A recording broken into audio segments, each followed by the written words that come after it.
Edward Fitzgerald's Rubaiyat of Omar Khayyam poem stunned Victorian England soon after Darwin's Origin of the Species had shocked their sensibilities. But they and the world came to embrace what came to be known as the greatest poem in history, and also the one most often illustrated.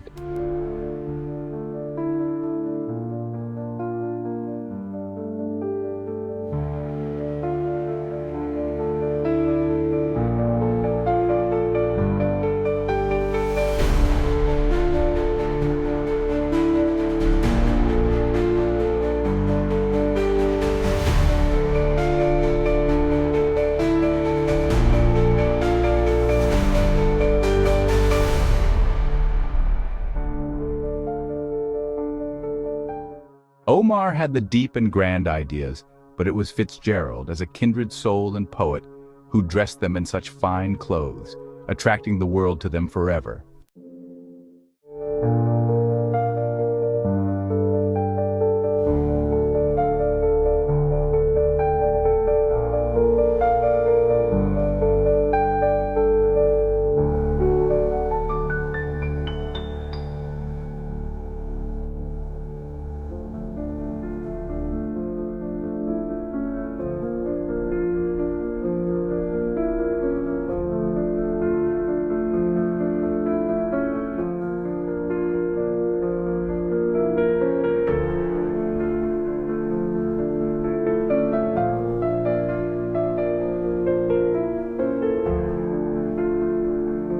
The synergy of Fitz-Omar takes us far and away from the mundane, everyday, low-life, blah-blah, sitcom-type situations, into the glorious reaches of deeper thinking about the big questions, as well as to the great philosophical tenet of enjoying life to the fullest. Fitzgerald's transmogrification of Omar is near unbelievable in its excellence, one of those rare poetic products that could go on for hundreds of years without equal.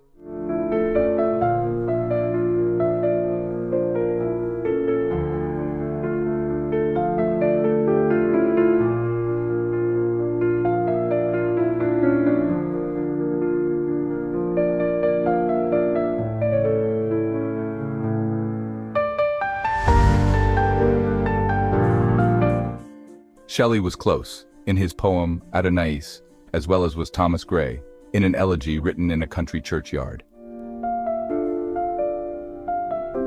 See the concordance of the Rubaiyat online to see from what very plain original language Fitzgerald developed his stupendous quatrain gems time and time again.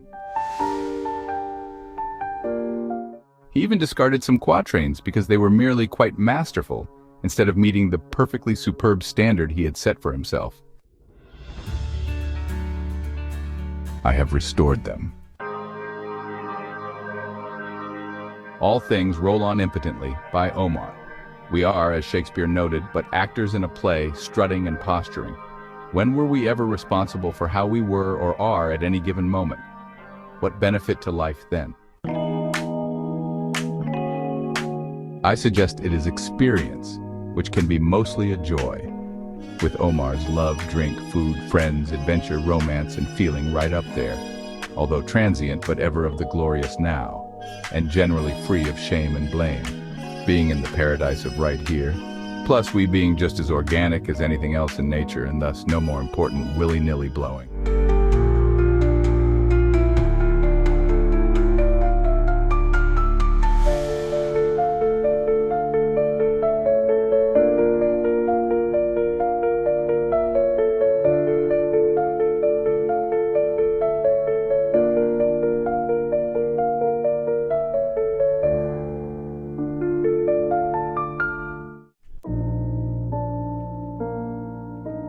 Round which we phantom figures come and go is an insight into the noumena from which our phenomena arise from, as a kind of holographic phantasmagorial realm of the magic shadow show.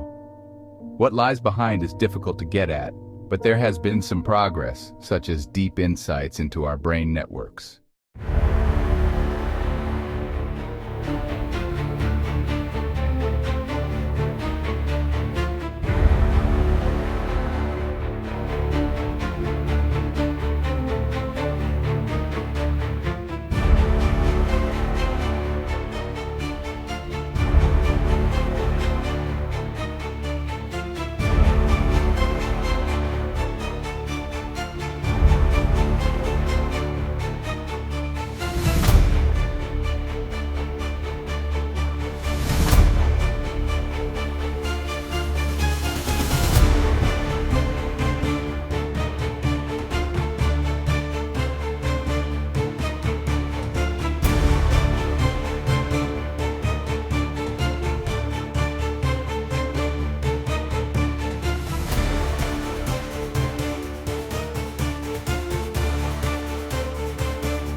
The eternal sake from that bowl has poured millions of bubbles like us, and will pour because, well, in short, it has to.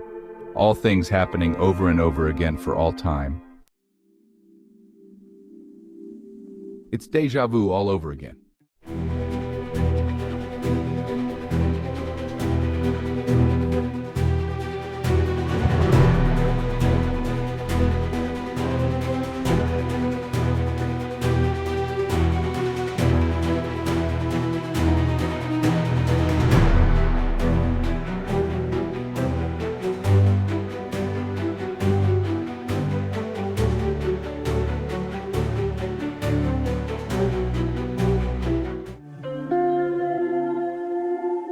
Which for the pastime of eternity he doth himself contrive, enact, behold, and the like is that, if one plays along with the myth, it is like that God thought of, planned, designed, and implemented humans and their nature, with an inherent wide-ranging spectrum of capacity for and from good to bad.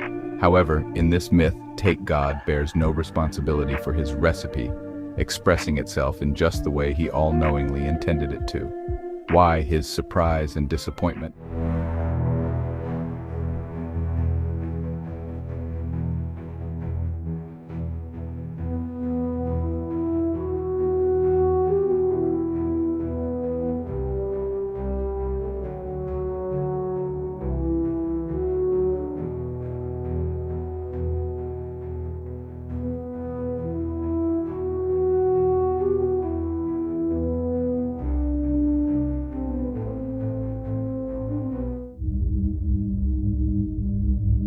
Often big paradoxes mightily arrive when a proposed realm is declared invisible, and Omar is ever up to the task. Brave Omar knocks God without fear.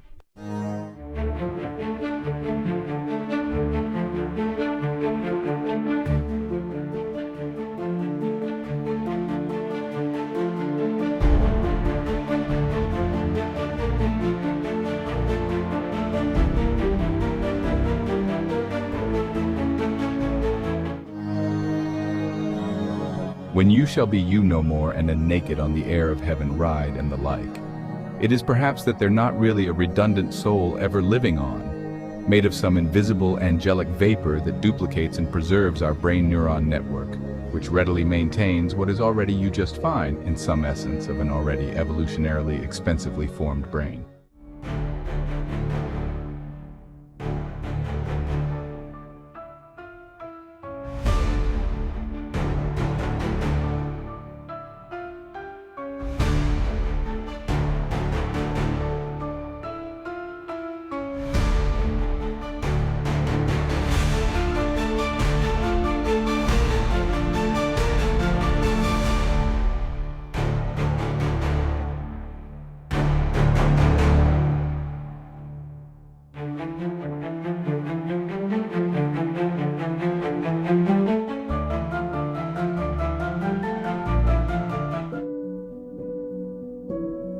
Fitzgerald's quicksilver is either as the above soul or as wine coursing through us. Omar cites the limits to knowing everything, as us moving toward a carpe diem centering in the now. He writes, "Evermore came out by the same door as in I went, but not the master not of human fate," and so forth.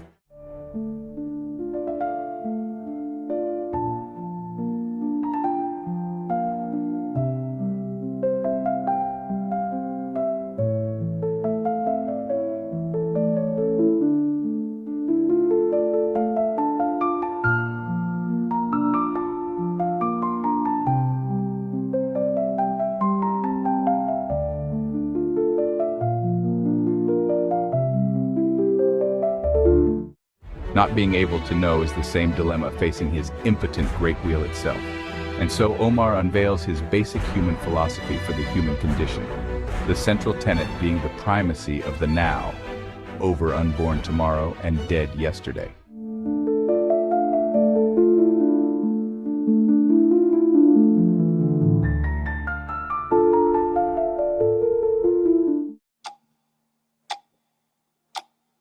The moving finger writes, and having writ moves on, nor all thy piety nor wit shall lure it back to cancel half a line.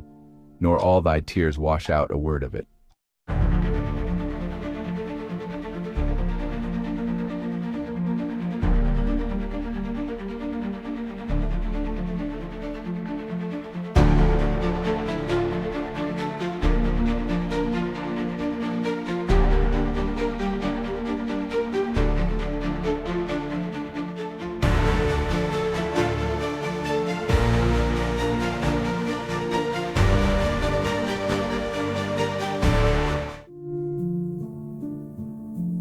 While the above probably refers to predestination by Allah, as made more explicit in other quatrains, it can also relate nowadays to more scientifically modern views as to how each moment arises in time, in the now, and then completely passes away, wholly replaced right then and there by the next now, which process, or even processing, can't be stopped, much like the deterministic chain that none can slip nor break nor overreach.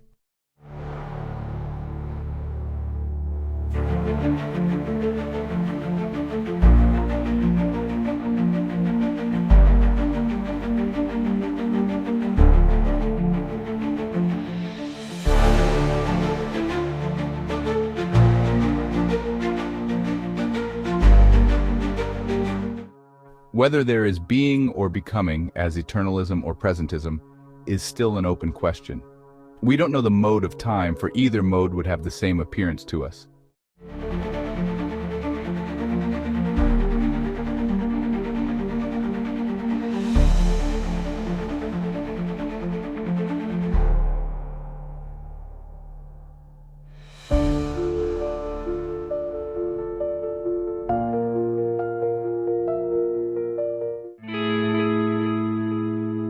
What one did long ago is done, dead and gone, obviating any real shame and blame. But one must as well give up any fame as well, crediting all to fate. Plus, indeed, can one really be held responsible for who or what they've come to be from nature and nurture?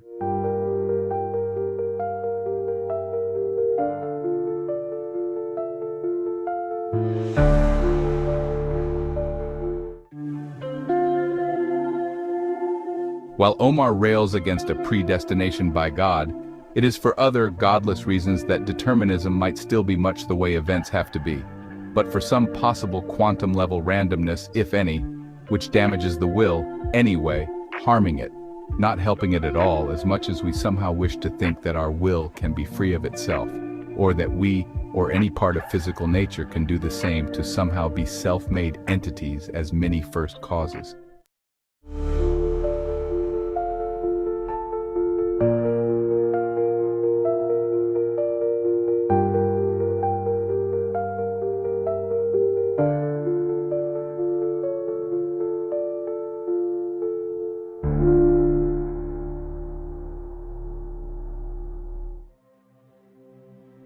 It seems that for one to have God, whatever nature does is what God does.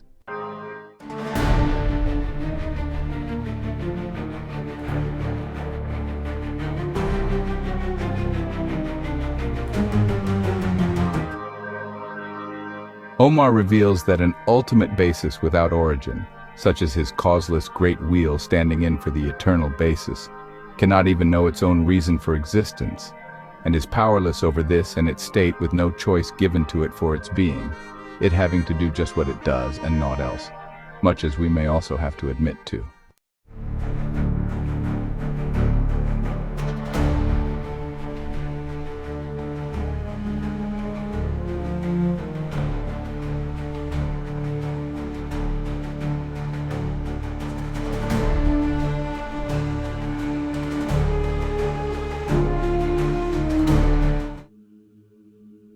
It rolls impotently on as thou or I, or it just is, ever and eternal, without a beginning or end, and what never begins cannot have a certain direction, design, meaning, or purpose put to it in the first place that never was, whose secret presence through creation's veins, running quicksilver-like, eludes your pains, taking all shapes from Ma to Mahi, and they change and perish all, but he remains.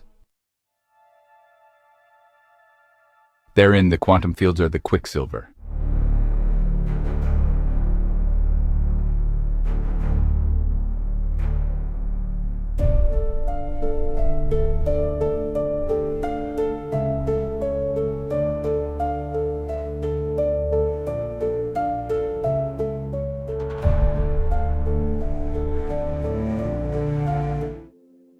Thanks to you both, Edward Fitzgerald and Omar Khayyam, for the fine literature as well as for attending to the serious task of pointing out the dubious and the deep. Now we have more. Austin P.